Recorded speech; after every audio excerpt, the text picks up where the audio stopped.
You tell us that the reason why you're coming to the United States is not just because you want to write op-eds, but because you want to participate in movements that are involved in doing things like vandalizing universities, harassing students, taking over.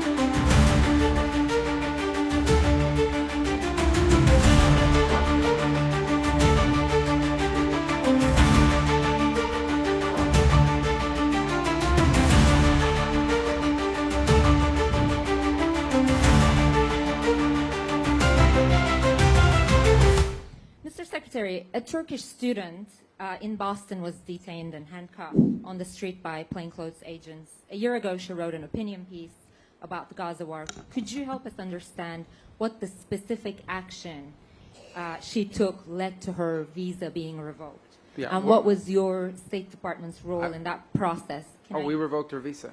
It's an F1 visa, I believe. We revoked it, and here's why. And I'll say it again. I said it everywhere. Let me be abundantly clear, okay? If you go apply for a visa right now, anywhere in the world, let me just send this message out.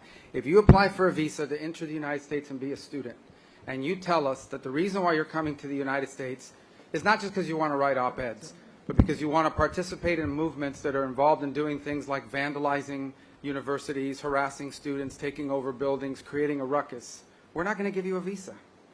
If you lie to us and get a visa and then enter the United States and with that visa participate in that sort of activity, we're going to take away your visa. And once you've lost your visa, you're no longer legally in the United States, and we have a right, like every country in the world has a right, to remove you from our country. So it's just that simple. I think it's crazy. I think it's stupid for any country in the world to welcome people into their country that are going to go to your universities as visitors. They're visitors. And say, I'm going to your universities to start a riot. I'm going to your universities to take over a library and harass people. I don't care what movement you're involved in.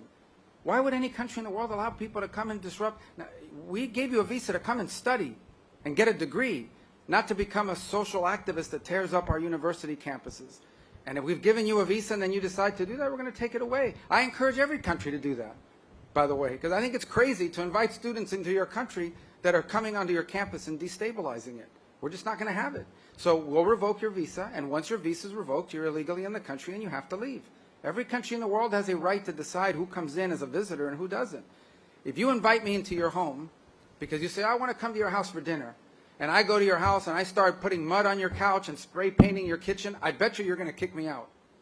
Well, we're going to do the same thing if you come into the United States as a visitor and create a ruckus for us. We don't want it. We don't want it in our country. Go back and do it in your country. But you're not going to do it in our country. Sure. Just tell me your follow-up, and I'll tell everyone. And depending on your question, I'll answer it or not. All right, I now invite our Guyanese No, representative. can I get her follow-up real quick? Go ahead. Could you confirm, there's no reporting that 300 visas, State Department revoked 300? Maybe more. Might be more than 300 at this point. We do it every day. Every time I find one of these lunatics, I take away their visa. You're saying it could be more than 300 Sure, visas? I hope.